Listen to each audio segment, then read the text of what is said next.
The main purpose of a dairy cow is to produce milk. It should also reproduce to provide replacement cows for the future and provide a means of living for farmers in the dairy business by producing the most milk at the least possible cost. Many farmers searching for the best dairy cow for business always ask, which is the best dairy cow? Many times farmers have walked into a farm, pointed at a cow and made a purchase simply because the cow looked fantastic. So some sellers have taken advantage of this and inflated the prices of the animals to catch the attention of such farmers. I just bought them from farmers. I don't know their origin. So I wanted to register them, and I was told that they are going to be foundation for my breeding. Now, what is a good dairy cow? A good dairy cow depends on what you want and where you are. Farmers who require milk for home consumption have different requirements from commercial producers. Residents in arid and semi-arid lands will choose a different animal from those in high potential areas. In Kenya, milk butterfat content does not determine milk prices. Therefore, if the aim is commercial milk production, then you should go for a breed that is known for high milk production. When the farmers are selling their milk, they are not paid according to the amount of butterfat or protein or in the milk. They are paid according to the volume. So we advise them to go for that volume so that they can get more money. And the only animal that can give that higher volume is the Frisian. On the other hand, if the aim is butter, ghee or cheese for the home, then the choice should be a cow that has more butterfat in the milk.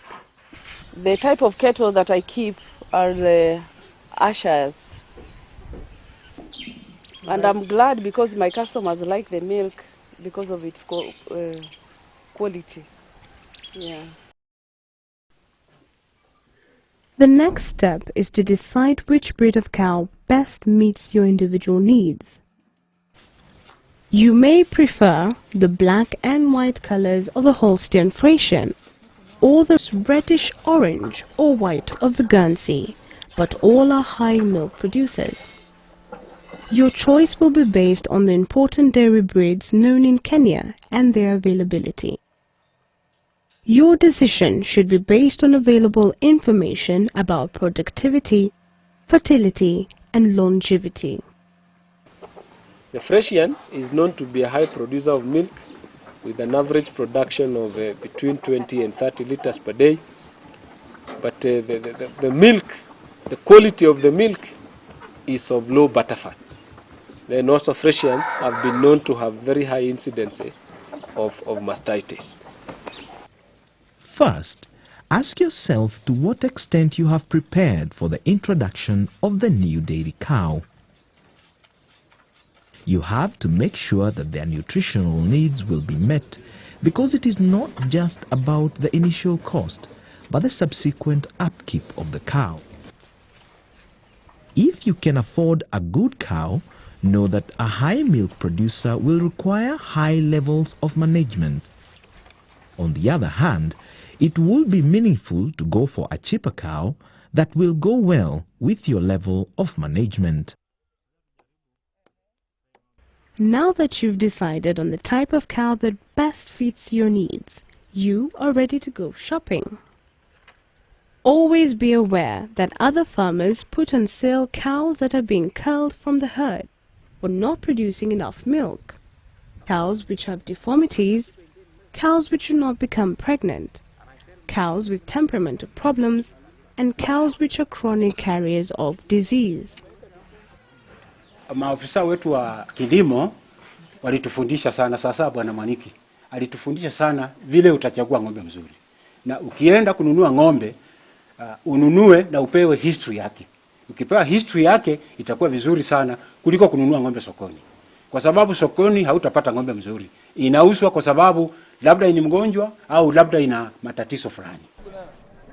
Irrespective of the breed you've settled for, there are a few basic rules to follow when purchasing your cow.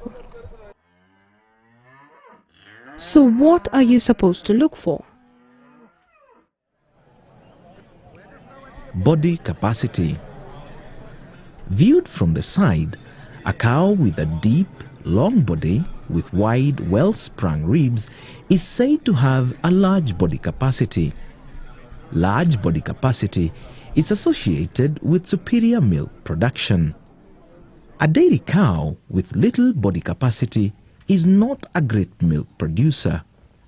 The other character is a cow that has a V shape or triangular shape. So a cow that has a triangular shape shows that it's a dairy character. A broad muzzle implies the ability to get the food into her mouth and to chew her cud effectively. Cows with a narrow chest, as determined by the width between the forelegs, are not normally good producers. Also, if at least 2 fingers can be placed between the ribs of a dairy cow, she is said to have great capacity. Functional conformation. The udder should be your main priority. It must be pliable, silky in texture, and sack-like in nature. When viewed from the side, it should not hang below the cow's hock, but should be close to the body, giving an appearance of support rather than swinging loosely and freely. It should be full and firm with no hard spots, redness, or swelling. The central suspensory ligament must be strong and well attached. Remember that a large udder is not always a sign that a cow is a good producer. Kwa sababu ukinunua ng'ombe ambaye iko na ada kubwa, management yake itakuwa ni ngumu, kwa sababu kila mara utakuwa na shida ambayo itakuwa inafuruta chini, inapatwa na ugonjwa wa mastitis kila siku, na tunataka tu breed ng'ombe ambaye ada yake iko juu, ambaye maziwa yake ukijaribu kuangalia ada sio kubwa, itakuwa ni medium na utaweza kufaulu. Teat placement is next in importance. The teats should be even, medium-sized, and centrally placed on each quarter of the udder. Over and undersized teats should be avoided. And the teats are medium in terms of the size, maybe about 3 inch length. The milky veins should be demonstrated on the under because it predicts the amount of milk the animal could produce. Note that teats of older cows appear fuller than those of younger ones. A teat that is not working will look much smaller than the other teats. Mastitis is a common problem in most farms. Find out whether the farm has had a problem of mastitis and what actions they have taken to control it. Avoid introducing a chronic carrier into your farm. Maybe if you are hand milking, then the milkers must be well prepared in terms of how to milk, so that you avoid other problems that might set in for when you do poor milking. And if the farmer decides to do machine milking, like it happens on this farm, then you will achieve the best in terms of udder management, because the farmer will properly empty the udder. Unlike for hand milking, sometimes when you have a hand milk cow who is lazy or slow, then a lot of milk will remain, and hence that cow is predisposed to mastitis infection. Good feet and strong legs are important in case cows have to walk long distances to and from their feed. From the side, the hind leg should be slightly sickle-shaped with a steep pastern. Any cow which is unable to stand up and walk with ease is useless. even if she has the most perfect udder in the world.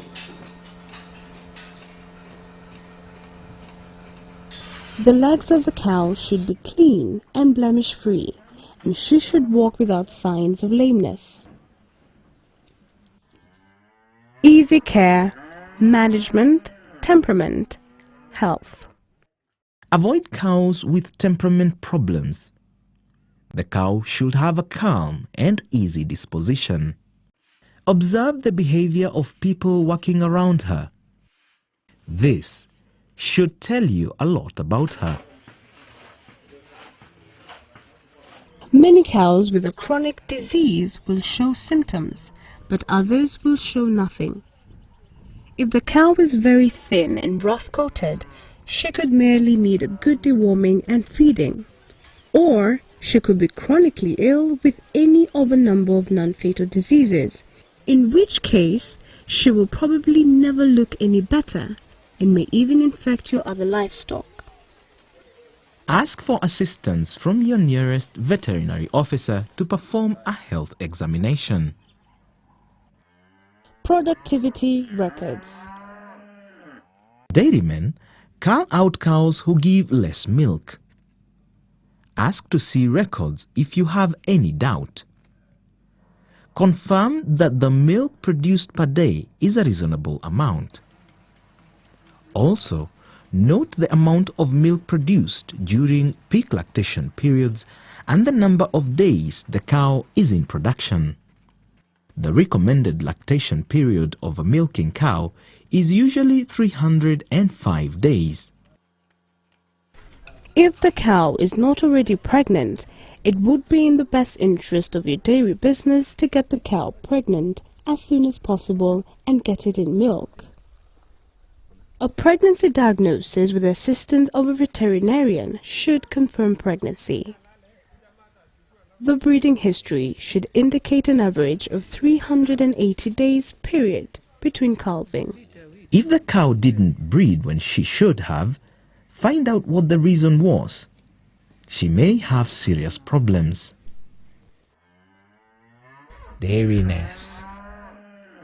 The refinement you want to see in dairy cows is related to sharpness across the shoulders instead of being broad and beefy. Character should not be so fleshy. It must be moderate in terms of fleshiness. The back should be straight with prominent hip bones, and her neck and head should move freely with no stiffness. Eyes should be clear and dark and free from blue or white spots. And the tail should be thin and fine instead of thick, robust and coarse. Now you can go ahead and purchase the best dairy cow. Dairy breeds.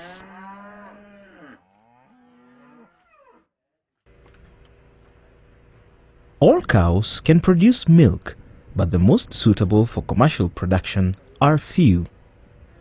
The most important dairy breeds of cattle in Kenya are Frisian, Asha, Guernsey, and Jersey breeds.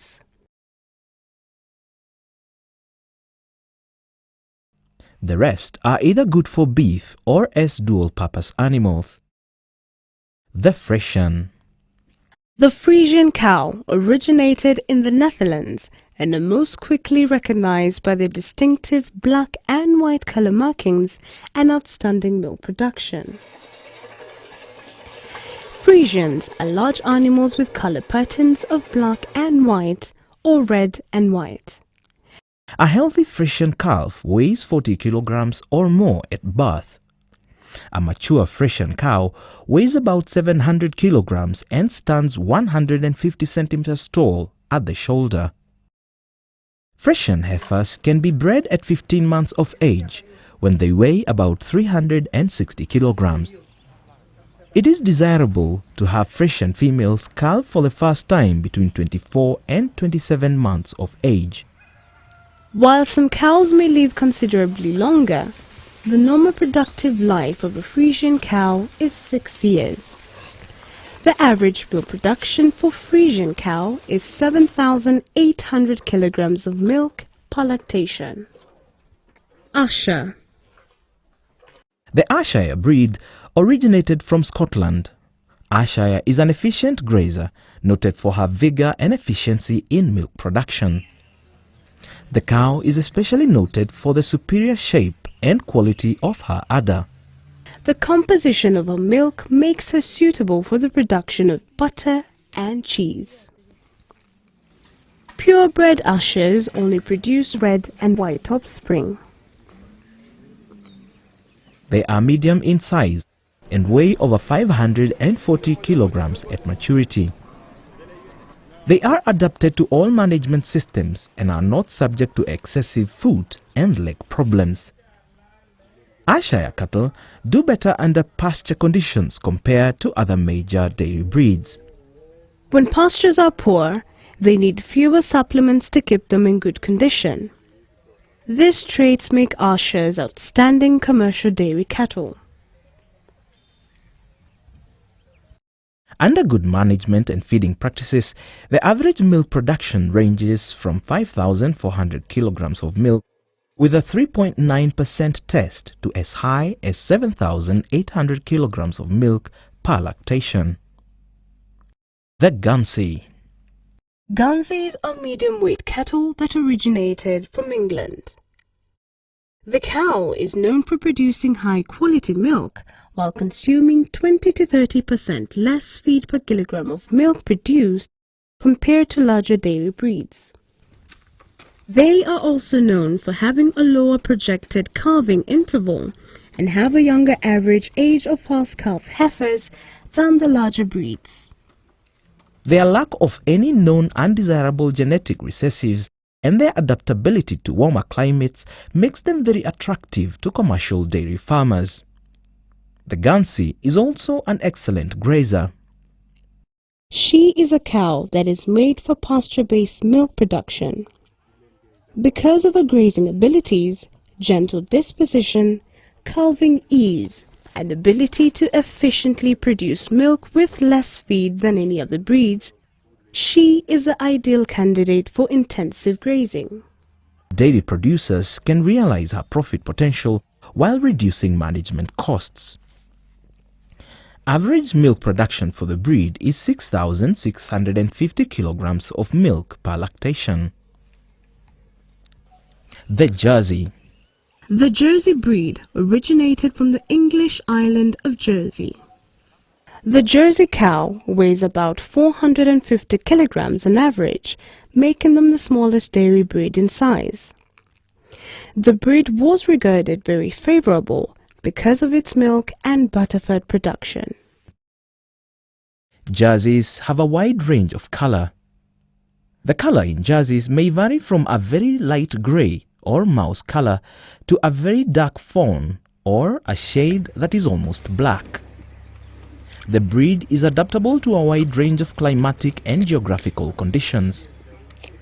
They are excellent grazers and perform well in intensive grazing programs. With its diminutive size, the Jersey produces more milk per body weight than any other breed. Usually deep in the body, cows have long, straight top lines. Jersey cows are usually docile and rather easy to manage. Under optimum conditions, the average milk production is about 6,800 kilograms of milk in a 305-day period. Breeding principles. Raising cattle for milk production requires close attention to breeding them so that they can produce the most milk possible. A farmer should keep proper and accurate records in order to maintain and improve breeding and easily manage his or her farm. Records are of great importance when it comes to registration. The objective for breeding is improvement of the future offspring through genetic inheritance. Breeders select animals expressing excellent traits for desired products. Animals displaying undesired traits are culled from the herd. Though production traits are usually inherited, their performance is mostly influenced by nutrition, health, and the environment. In breeding for milk production, you will have to select the best cows and select the best bull.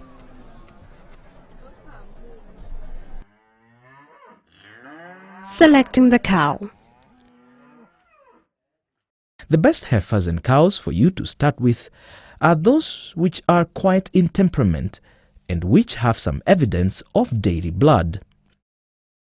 If there are none of these, start with quiet local animals with a history of successful breeding and use a dairy bull over them to produce upgraded offspring.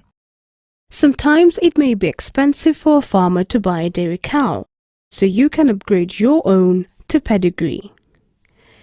The objective of the grading up scheme is to improve the standard of the cow by a system of each succeeding generation moving up till a standard considered necessary for pedigree is recorded. Foundation grade. Foundation grade refers to a cow typical of a particular breed by inspection and clearly identifiable, but with very scanty details of its ancestry or none at all. The mother, this is the mother. So they said it has gone into pool. They said it has gone. Then the daughter will go to intermediate. Yeah. So because they don't know the origin of this one, and because we are starting another breed. Intermediate grade.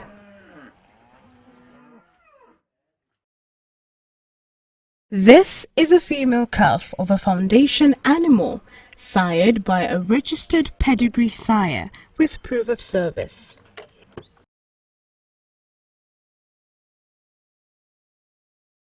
Appendix grade. Appendix grade is a female calf of an intermediate animal that is officially milk recorded. This is automatic with proof of service with a pedigree registered sire.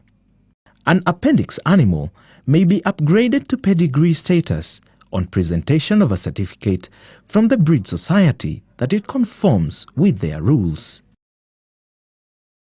Pedigree grade.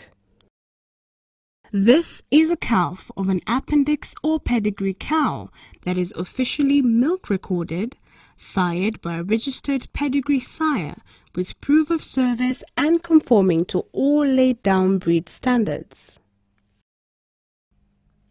To start a dairy herd, the first cows should have these characteristics. Be of obvious dairy stock, that is, crossbreeds. Preferably, they should already have calved and therefore demonstrating reproduction potential. Have a good udder and teats. They should have a quiet and handle-able temperament. Be as close as possible in shape and appearance to the cow you're looking for in the end. You can use artificial insemination for breeding and upgrading your cows. You will know your cow is ready to be mated when she shows the following characteristics.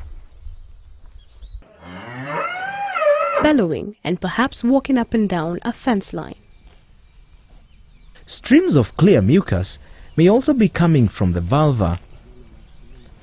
Mounting or being mounted by other cows. If she is running with other cows, her tail may be slightly raised and the hair on the top of the base of her tail may be roughened and standing up. If she is milking, her milk production may suddenly fall a little. Heifers may not show these heat signs as strongly as cows, so it is preferable to keep heifers and cows separate. Heat occurs every 18 to 21 days and lasts for about 18 hours. A cow or heifer will continue to come on heat every 18 to 21 days until she is successfully mated and becomes pregnant. If you see a cow on heat in the morning, it is best to have her mated at that time and again in the afternoon of the same day. Once a cow becomes pregnant, she will not usually come again into heat until after she has calved. What is the importance of livestock registration and milk recording?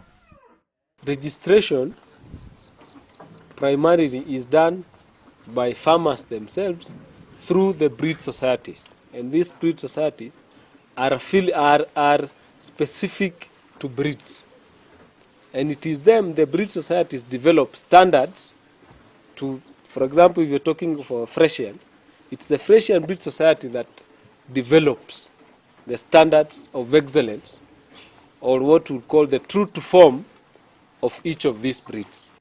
The importance of going through that process to a farmer is that, one, it helps the farmer to keep track of his breeding, in that from all those stages the farmer will now be able to know which line to follow. If it's a Fresian, it must be a Fresian from the